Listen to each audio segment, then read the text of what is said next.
En el precioso nombre de nuestro Señor Jesucristo, damos gracias una vez más a nuestro buen Señor por permitirnos estar aquí, aunque esta mañana amaneció un poco frío, parece que eso me está afectando un poco la garganta, pero gracias al Señor que nos permite estar aquí una vez más para poder escuchar su palabra, para poder meditar en su palabra. Vamos a orar antes de iniciar. Padre nuestro que estás en el cielo, Señor, te damos gracias, Padre, una vez más, Señor, por permitirnos estar aquí, Señor. Gracias por levantarnos temprano, Señor, y traernos a este lugar, Señor, que tú, Padre, has consagrado, preparado, Señor, para que tus hijos, Señor, tu iglesia, se reúna en un solo espíritu, Padre, y poder alabar, poder glorificar tu santo y bendito nombre, y para también poder meditar en tu palabra, Señor, para ser enseñados, ser discipulados, Padre, que en esta mañana, Señor, sea tu Santo Espíritu dirigiéndonos, tomando el control de todo, Señor. Bendito Dios, sea abriendo nuestra mente, nuestros oídos espirituales, preparando nuestro corazón, Señor, para recibir en esta mañana tu palabra, Señor. Ayúdanos, Señor, nos ponemos en tus manos, Señor, sabiendo, Padre, que eres tú, Señor, quien nos capacita, nos prepara, Señor, a través de tu Santo Espíritu, Señor. Te pido, Señor, en especial que seas tú dirigiéndome en esta mañana, Señor, que tu Santo Espíritu tome el control de todo lo que vamos a decir en esta mañana, Señor. Bendito Dios, purifica mis labios, Señor, que nada saca carbón encendido de tu altar, Señor, y pásalo por mis labios, Señor. Te damos gracias, Señor, en el precioso nombre de tu Hijo Jesús. Amén y amén. Tomen asiento, hermanos. Ya la semana pasada, terminamos, fue el examen, ¿no?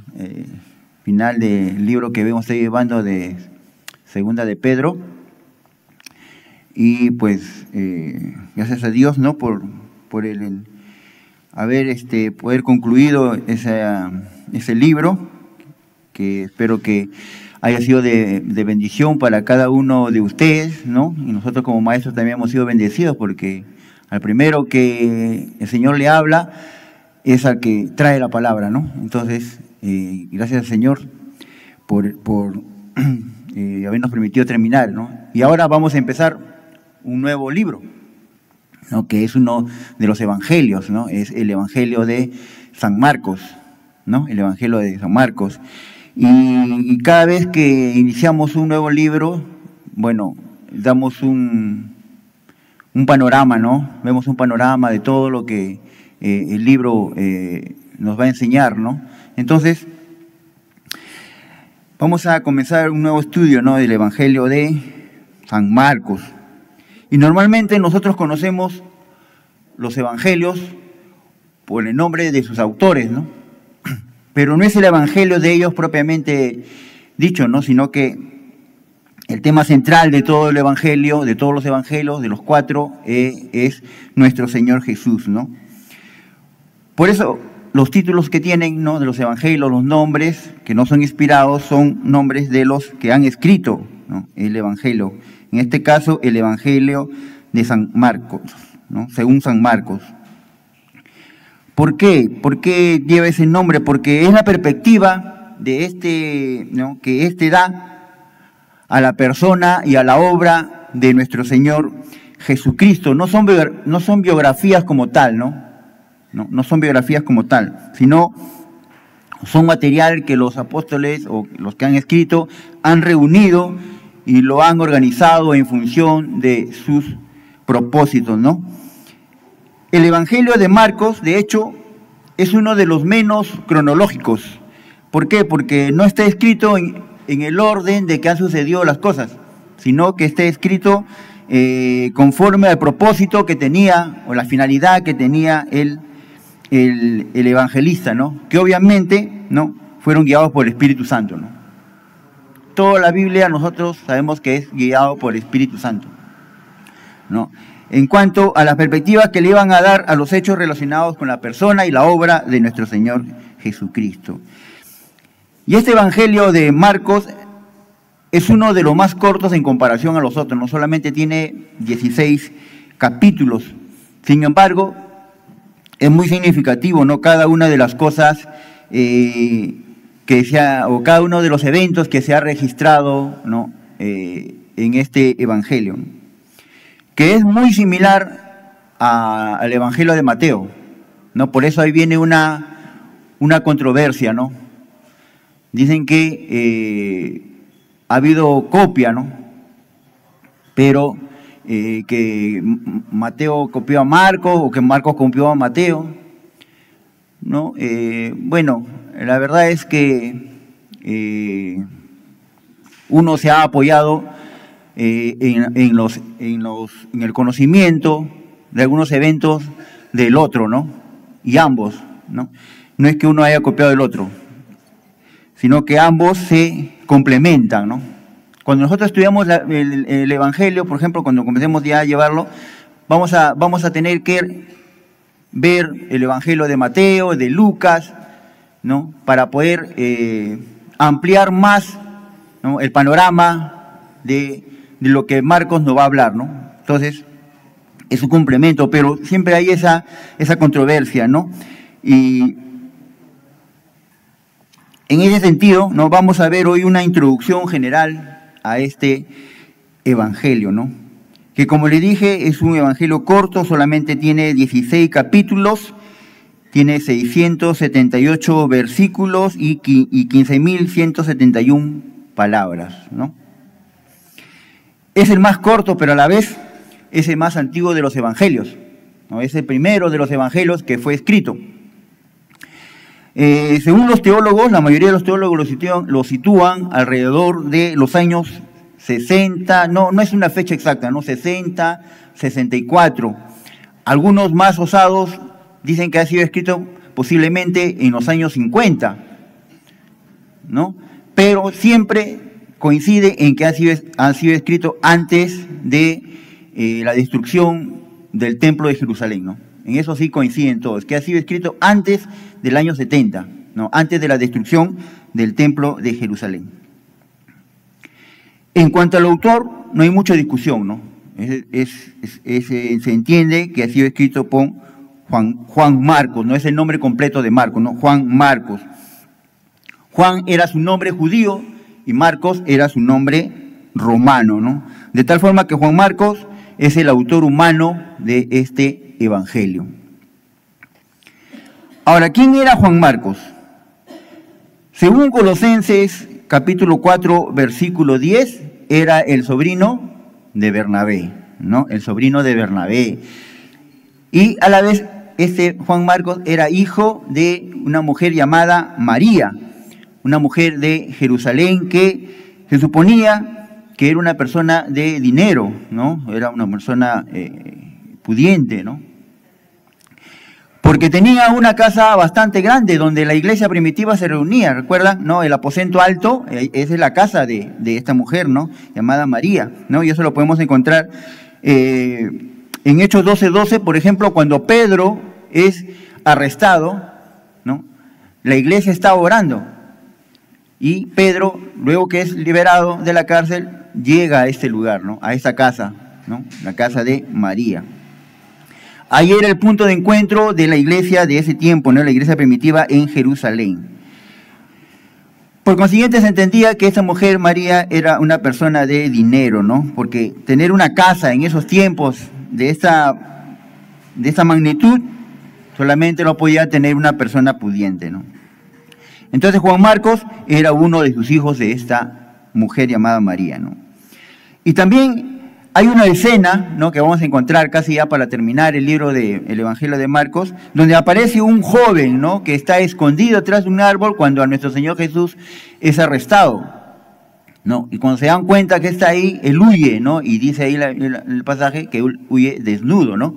Entonces, dicen que los teólogos asumen que es Marcos, ¿no? El que está ahí, porque no dice su nombre, ¿no? No dice el nombre de este joven, pero muchos teólogos asumen que es Marcos, ¿no? Sino que no pone su nombre porque no quiere darse a conocer, ¿no? Entonces Marcos también fue compañero de Pablo en la obra misionera, ¿no? Fue compañero de Pablo en la obra misionera. al principio, ¿no? Cuando Pablo va a iniciar su primer viaje, ¿con quién se va? Con Bernabé, ¿no? Con Bernabé. Ya sabemos eso, ¿no? Que el Señor había dicho que lo separaran a Pablo y a Bernabé. Y Bernabé, como Marcos era su sobrino, él lo lleva, ¿no? En el primer viaje. Y iniciando el viaje nomás, se regresa, ¿no? Marcos no continúa, ¿no? Y entonces se regresa, desiste, ¿no? Tempranamente, apenas nomás empezando el viaje. Y Pablo con Bernabé continúan, ¿no? Para el segundo viaje, nuevamente, ¿no? Bernabé intenta llevar a su sobrino, ¿no? Ahí sí Pablo dijo, no. Este ya nos abandonó una vez, lo va a volver a hacer, no. Y eso trajo, ¿no? Una separación, se separaron, ¿no? Bernabé y Pablo, ¿no? Pablo se fue por un lado y Bernabé por el otro, ¿no? Entonces, cada uno tomó su camino, ¿no? Y ese fue el principio de lo que vemos de Marcos, ¿no? Aunque era creyente, pero bueno, tenía sus debilidades, ¿no? No era firme en sus convicciones. Por eso ocurrió aquello, ¿no? Ese pasaje, ¿no? De que él se retira. Pero más adelante vamos a ver que el mismo Pablo lo llega a considerar muy útil, ¿no? Muy útil para el ministerio, ¿no? Cuando él escribe en la segunda carta de Timoteo, en el capítulo 4, versículo 11, ahí vemos, ¿no? Que él pide que traigan a Marcos, ¿no? Que lo traigan a Marcos. De tal manera que hubo una restauración de Marcos, ¿no? De eso lo que había hecho, ¿no? Cuando ya, seguramente producto, pues, de repente era joven en ese momento, el producto de su juventud, desistió, vio difícil ese viaje y desistió, ¿no? Pero años después es restaurado, ¿no? Y Pablo le dice que es muy útil para el ministerio, ¿no? Externamente hay un hombre llamado Papías, ¿no? Que vivió, dice, en el año 120 después de Cristo, y era uno de los principales padres de la iglesia, ¿no? Posterior a los apóstoles. Él dijo que Marcos era el intérprete de Pedro. Dicen que el Evangelio de Marcos, si bien es cierto, Marcos lo escribió, pero el que le ha dictado, el que le ha dicho, el que le ha narrado todo lo que nuestro Señor Jesús hizo, fue Pedro, ¿no? Pedro, que fue uno de los 12 apóstoles que estaba más allegado, más pegado a nuestro Señor Jesús, ¿no? Él le dicta a Marcos, ¿no? Entonces, Marcos es el que lo escribe, pero la fuente es Pedro, ¿no? De todo lo que escribe Marcos, la fuente primaria es Pedro. Fue Pedro el que le dijo todo lo que había pasado, ¿no? Porque él es el que era más, tenía un círculo más íntimo en cuanto al Señor, ¿no? Nuestro Señor Jesús. Entonces, ahí Marcos registra todo lo que Pedro, como fuente primaria, le cuenta, ¿no? Entonces, a juzgar por Primera de Pedro, capítulo 5, versículo 13, ahí tenemos un texto donde el apóstol Pedro dice de dónde está escribiendo este evangelio, ¿no? Sin embargo, lo vemos en términos generales porque lo más probable que ahí no dice Roma, ¿no? Sino dice la Babilonia, ¿no? 1 Pedro 5:13 dice, la iglesia que está en Babilonia, elegida juntamente con vosotros y Marcos, mi hijo, os saludan, ¿no? Entonces, muy probablemente haya sido escrito desde Roma, ¿no? La mayoría coincide que esta Babilonia en realidad era Roma, ¿no? Y que no da la indicación especial para evitar algún problema con las autoridades, porque recuerden que ellos estaban siendo perseguidos, ¿no?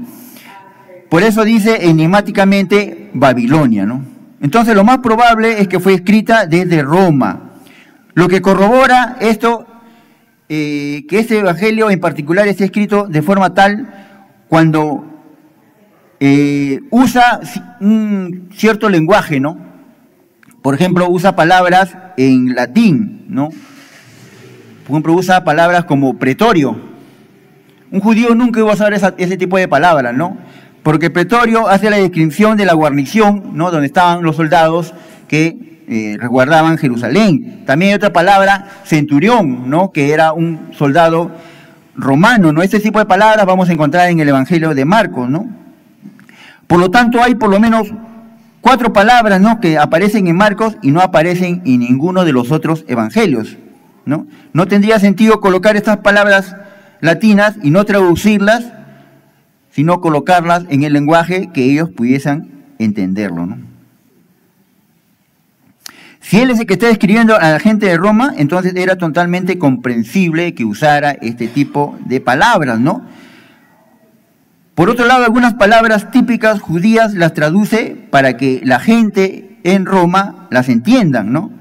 Entonces eso habla de lo que más probable que los receptores primarios de esta carta fueran los romanos, ¿no? Que se habían convertido pues ya al cristianismo, ¿no?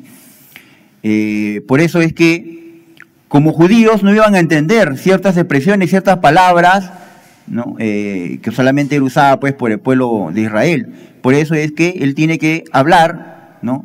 De manera, usando palabras que los romanos, ¿no? La iglesia en Roma pudiese entenderlo, ¿no?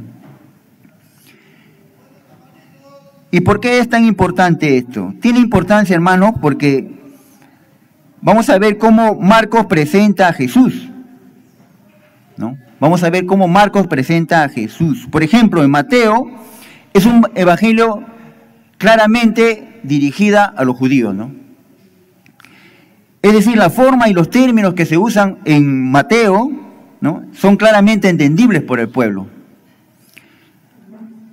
Mateo hace una cantidad de alusiones al Antiguo Testamento y se entiende porque a propósito, lo hace a propósito para dar a entender y mostrar a Cristo como rey, ¿no? Como rey, como el Mesías. Entonces Mateo va a usar palabras que va a dar a entender ello, ¿no?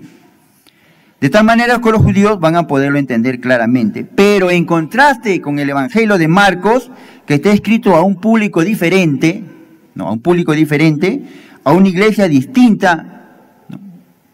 De primeros creyentes, como eran los romanos, por eso quiere presentar a Cristo de una manera particular, ¿no? Que vamos a ir viendo conforme vamos a ir avanzando en el estudio de este libro o Evangelio de Marcos.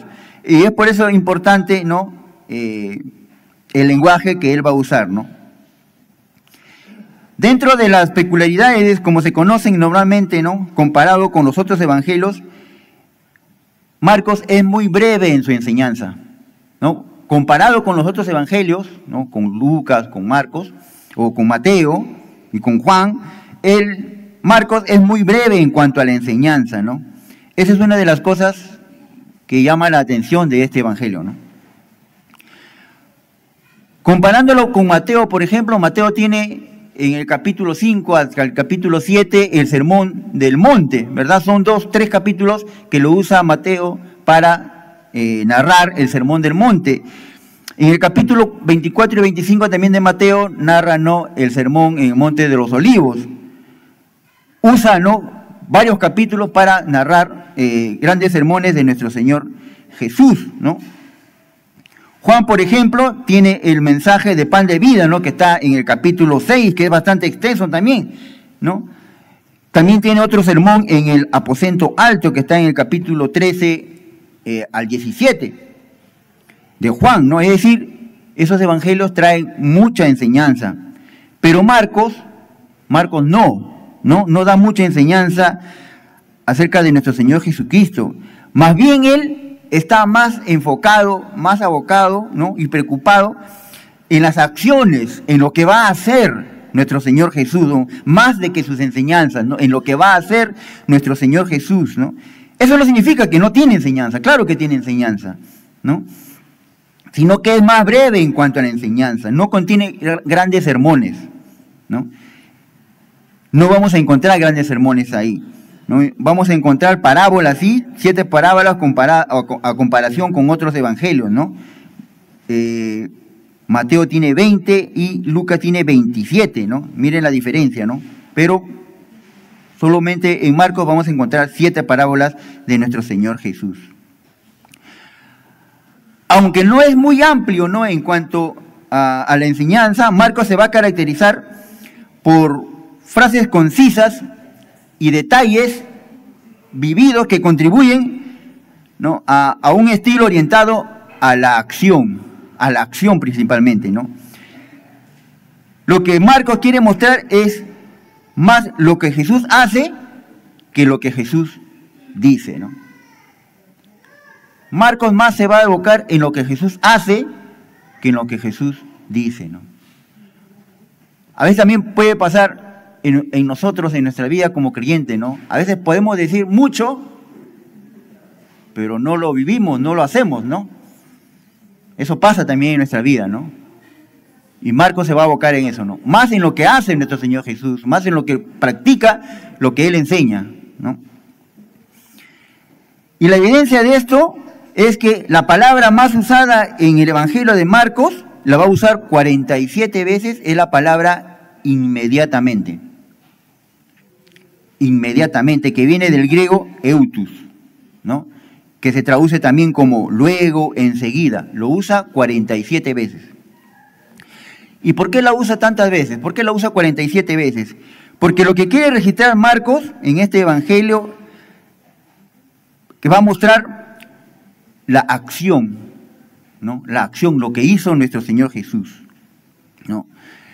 Y lo va a hacer de tal manera que va a ser como un evangelio que está constantemente, ¿no?, en movimiento, ¿no?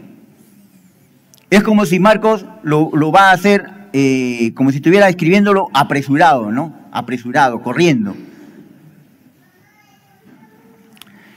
Y va a empezar desde el capítulo 1, va a empezar Marcos a utilizar estas palabras, ¿no? Por ejemplo, en el capítulo 1, en el versículo 10, dice, ¿no?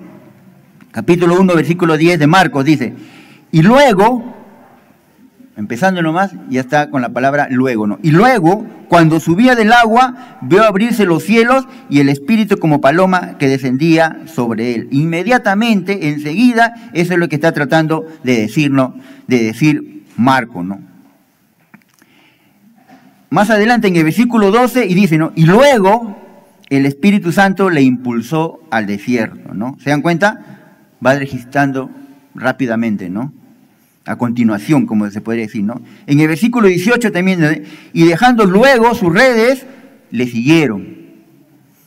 En el versículo 20 dice, y luego los llamó y dejando a su padre Zebedeo en la barca, con los jornaleros, le siguieron. Y luego los llamó, dice, ¿no?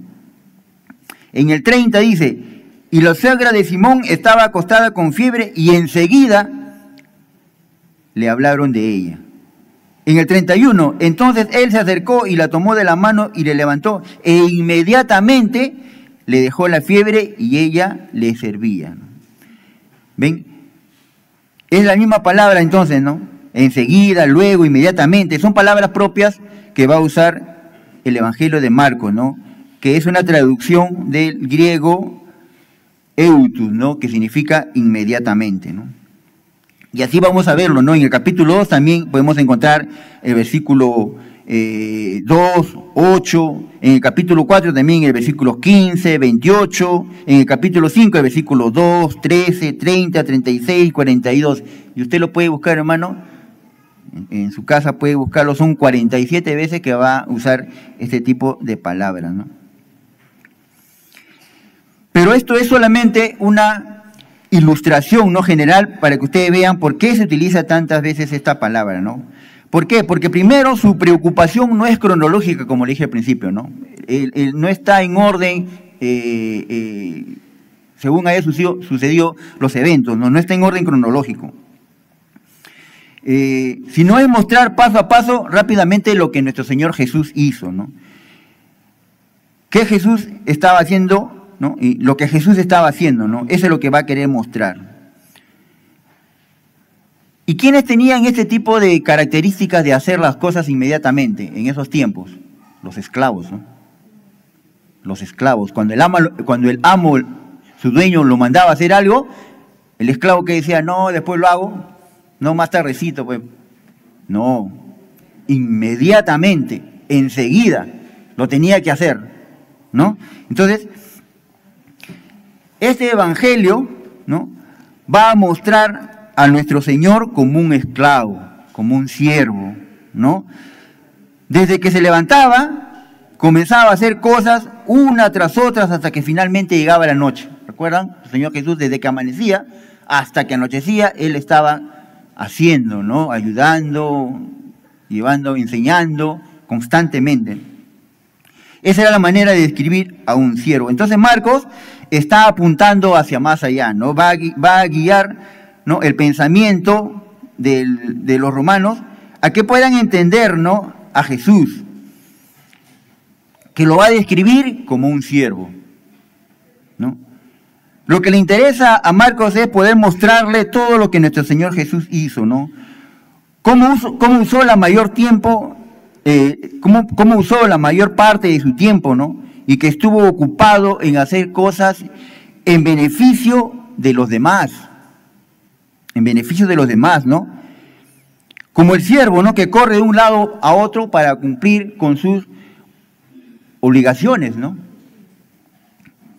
con la voluntad del amo. Para el mismo caso, Dios envía a su Hijo, ¿no?, para hacer su voluntad. Pero Él vino con un propósito, ¿no? Y que nosotros lo podemos encontrar en el capítulo 10, versículo 45, ¿no? Capítulo 10, versículo 45. ¿Qué dice capítulo 10, versículo 45? Dice, ¿no? Porque el Hijo del Hombre no vino para ser servido, sino para servir y para dar su vida en rescate por muchos, ¿no? Ese es el propósito por el cual vino nuestro Señor Jesús, ¿no? Y podemos apreciar que el Señor Jesús es siervo en dos sentidos, ¿no? En el sentido de ser un siervo de su Padre que lo envió, y en el sentido de servir a los hombres a quienes fue enviado. Él es siervo en el sentido de que Él viene, ¿no?, o mejor dicho, en el sentido de que su Padre lo envió, y es siervo en el sentido de que viene a servir a los que ha sido enviado, ¿no? Entonces Él se va a someter a la voluntad de su Padre, ¿no?, viniendo a ser, en un sentido, entre comillas, no como un esclavo, ¿no?, que obedece a su amo. Aunque Jesús es Dios mismo, pero se somete voluntariamente, ¿no?, a su Padre. Se somete como un esclavo voluntario en ese sentido para hacer la voluntad de su Padre. ¿Y cómo lo hace? Sirviendo a los hombres, ¿no? Como este es uno de los evangelios más cortos, Marcos va a ir directo al punto, ¿no? Y sus primeras palabras en el libro son un resumen de su mensaje. En el capítulo 1, versículos 14 y 15, vendría a ser un resumen del mensaje del evangelio de Marcos, ¿no?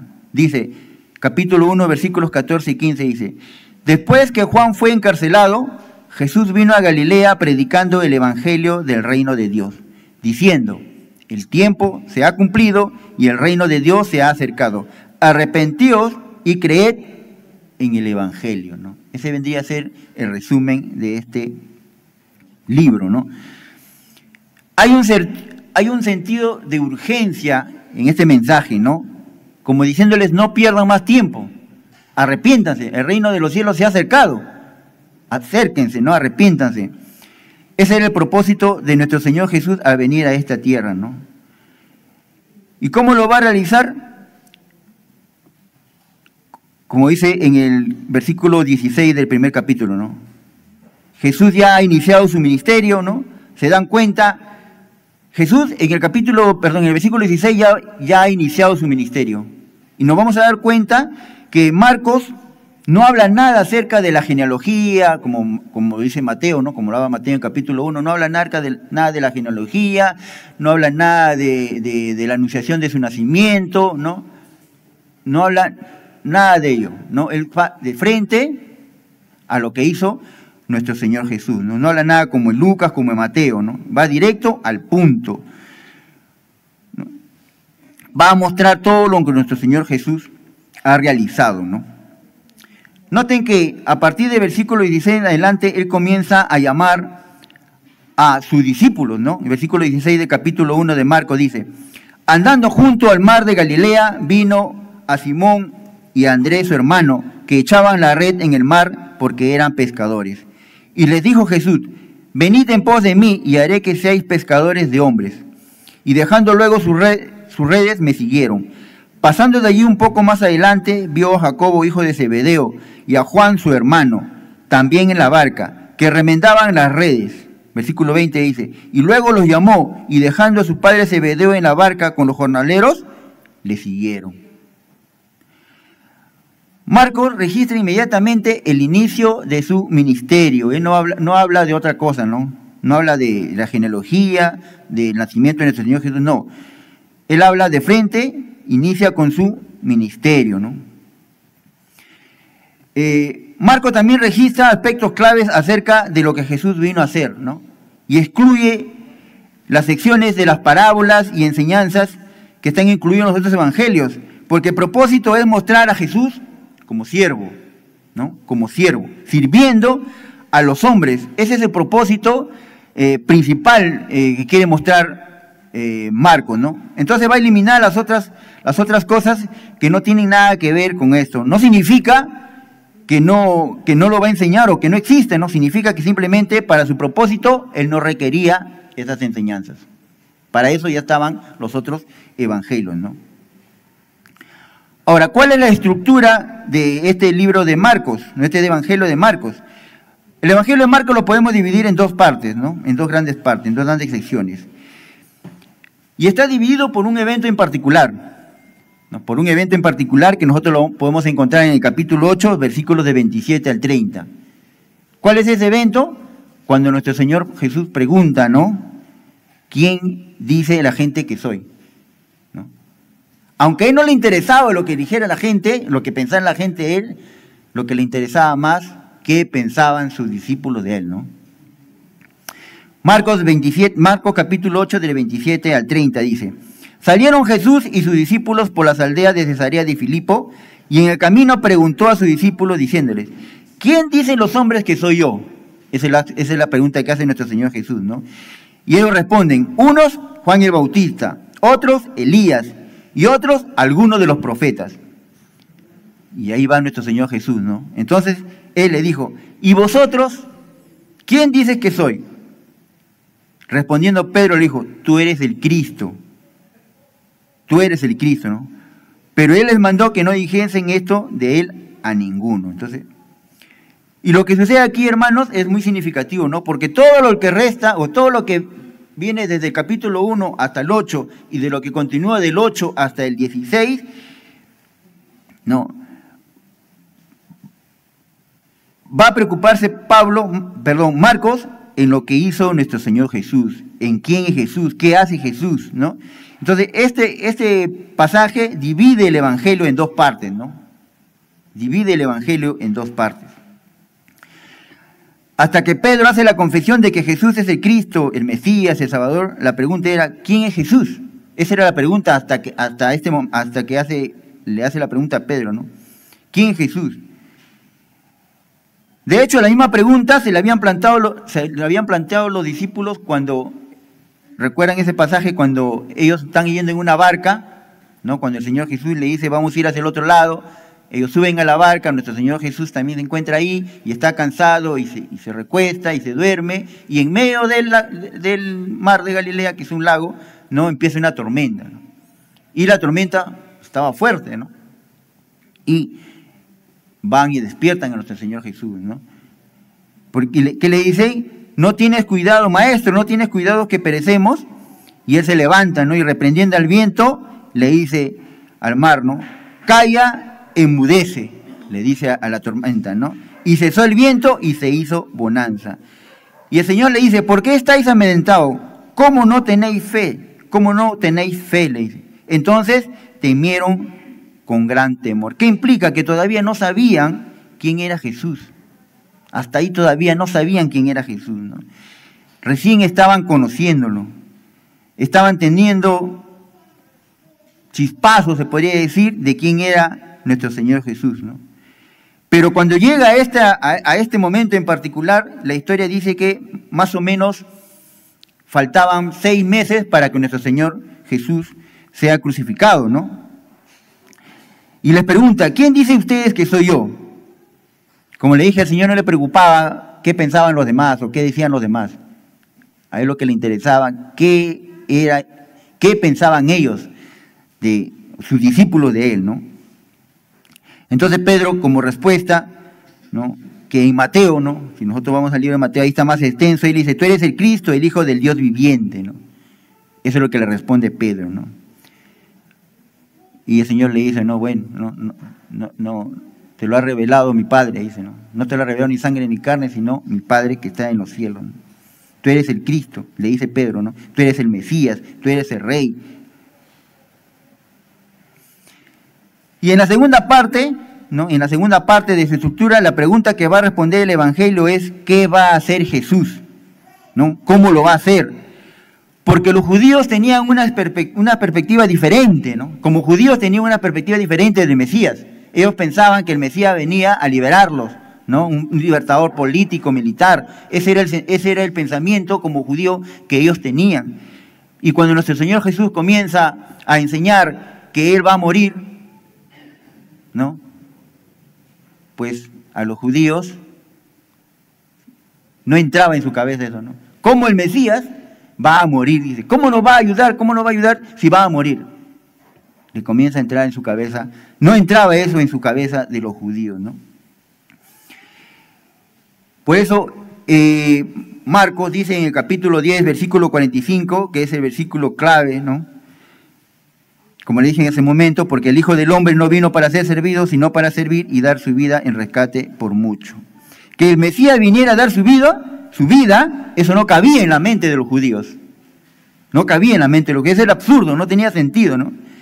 Entonces, por esta razón, el Evangelio presenta a Cristo como el siervo. Es decir, el énfasis de Marcos va a estar dado por este propósito, a presentar a Cristo como el siervo de Dios, ¿no? Que a pesar que era Dios, Él vino a servir, ¿no? Entonces, la segunda mitad de Marcos, del capítulo 8 en adelante, nos va a mostrar a Jesús enseñando, ¿no?, como una enseñanza privada a todos sus discípulos, ¿no?, acerca de lo que Él va a pasar en la cruz, ¿no?, del sufrimiento, de su muerte, de su resurrección y lo que eso significaba. A partir del capítulo 8 para adelante, que son los últimos, la última semana, ¿no?, la última semana de vida de nuestro Señor Jesús, antes de ir a la cruz, Él les va a enseñar eso a sus discípulos, ¿no? Y es interesante, hermanos, porque aquí no solo va a mostrar a Jesús como el siervo que sufre para poder hacer la voluntad de Dios y salvar a los hombres, sino que va a decir que ese es el camino. Que si nosotros somos discípulos, si nosotros somos seguidores de Cristo, tenemos que seguir ese camino. Toma tu cruz y sígueme, ¿no?, dice el Señor, ¿no? Eso implica que ese es el camino, ¿no? Bueno, dice el Señor, ¿no?, yo voy a sufrir, así que el que quiere venir en pos de mí, tiene que tomar su cruz y seguir ese mismo camino. Entonces, ¿qué significa el Evangelio? El Evangelio es simple, ¿no? ¿Qué significa ser discipulado, ¿no? Es andar tras los pasos de Jesús. Es una definición simple, pero bíblica, ¿no? ¿Qué significa ser discipulado? Seguir los pasos de nuestro Señor Jesús. Nada más, ¿no? Así, sencillo. Entonces, después de demostrarle lo que significa seguirle y el costo de ser su discípulo, el libro va a terminar con 6 capítulos enfocados en la semana final de nuestro Señor Jesucristo, ¿no? Su muerte, su resurrección. Y ahí se cumple lo que Isaías 53 había profetizado, ¿no? Entonces, he presentado, ¿no?, un panorama general del libro, ¿no? Pero ese es el contenido de que determina cuál es el mensaje de Marcos, ¿no? Ahí también va a hablar 16 veces, me está olvidando eso, 16 veces va a hablar de que Cristo es el Hijo del Hombre, ¿no? ¿Por qué le dice que es el Hijo del Hombre? ¿Por qué? Porque Él se hace carne, ¿no? Él se hace humano. Por eso dice que es el Hijo del Hombre, muestra su humanidad. Y como humano también vamos a ver que va a mostrar su debilidad como cualquiera de nosotros, ¿no? El Señor se va a cansar, el Señor tiene hambre, tiene sueño, se cansa. A veces nosotros podemos decir, no, yo tenía un amigo, y me ha traicionado, ya no lo quiero ver ni en pintura ese porque me traicionó. ¿Y a nuestro Señor Jesús no lo traicionaron también? ¿Verdad? Sus amigos, sus discípulos le dijeron, no te vamos a dejar, si es posible vamos a ir contigo a la muerte. Cuando vinieron a arrestarlo, nuestro Señor Jesús voltea y ya no había ni uno. Todos habían desaparecido, ¿verdad? Y a veces a nosotros nos pasa eso y nos sentimos, ya. El Señor Jesús, nuestro Señor Jesús, nos conoce. ¿Por qué? Porque Él se hizo como nosotros. Él sufría y Él ha sufrido todo lo que nosotros pasamos, tentaciones, traiciones, cansancio, ansiedades, llanto, porque nuestro Señor Jesús también lloró. Lo ha pasado nuestro Señor Jesús. Entonces Él nos entiende. Él se hizo carne precisamente para poder entendernos a nosotros, para poder entender nuestras debilidades. Él se hizo carne por ello. Entonces, cuando dice que Él es el Hijo del Hombre, es precisamente eso, muestra su humanidad, sin dejar de ser Dios, ¿no? Porque Él fue 100% hombre y 100% Dios, ¿no?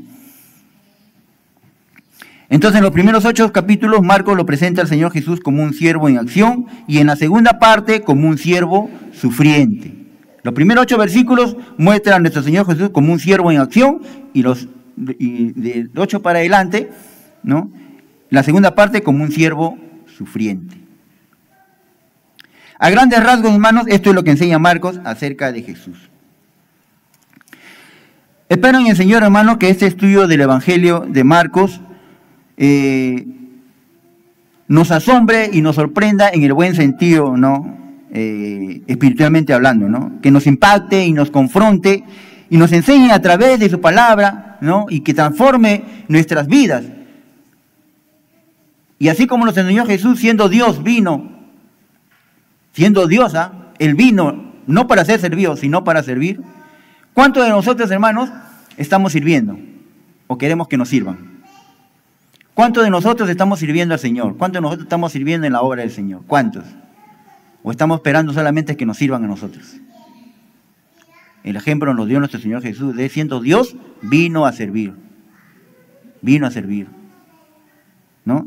Entonces, que la enseñanza, hermano, que la enseñanza vaya transformando nuestras vidas, ¿no? Que no sea solamente una acumulación de conceptos intelectuales, porque esa no es la idea, ¿no? No solamente es venir, escuchar y llenarnos de palabras, pero que no haya cambio y transformación en nuestras vidas. Eso no es el sentido, ¿no? La idea es que la palabra de Dios nos cambie y vaya produciendo transformación en nuestra vida y particularmente al ver a Jesús deba producir algo muy especial en nosotros, ¿no? Un arrepentimiento genuino, ¿no? Y un compromiso con el Señor. Y saber que, como discípulos del Señor, tenemos que hacer lo que Él hizo, ¿no? Dice, tome tu cruz y sígueme. Amén, hermanos. Vamos a orar. Padre nuestro, que estás en el cielo, Señor, te damos gracias una vez más, Señor, por permitirnos, Señor, iniciar un nuevo libro, Señor, de tu palabra, Señor. Ayúdanos, Señor. Ayúdanos, Señor, que este evangelio de Marcos, Señor, que te muestre a ti, Señor, como el siervo sufriente, Señor, bendito Dios, que te hiciste carne, Señor, para servirnos a nosotros, Señor, no para ser servido. Y dice tu palabra que para venir al rescate de muchos, Señor. Bendito Dios, que eso, Señor, sea una muestra, Padre, de cómo nosotros debemos llevar nuestra vida, Señor. Llevar una vida, Señor, sirviéndote a ti, Señor.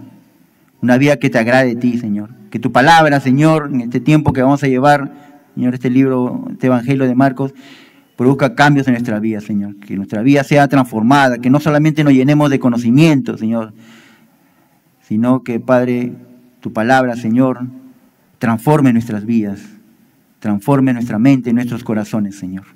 Ayúdanos, Señor.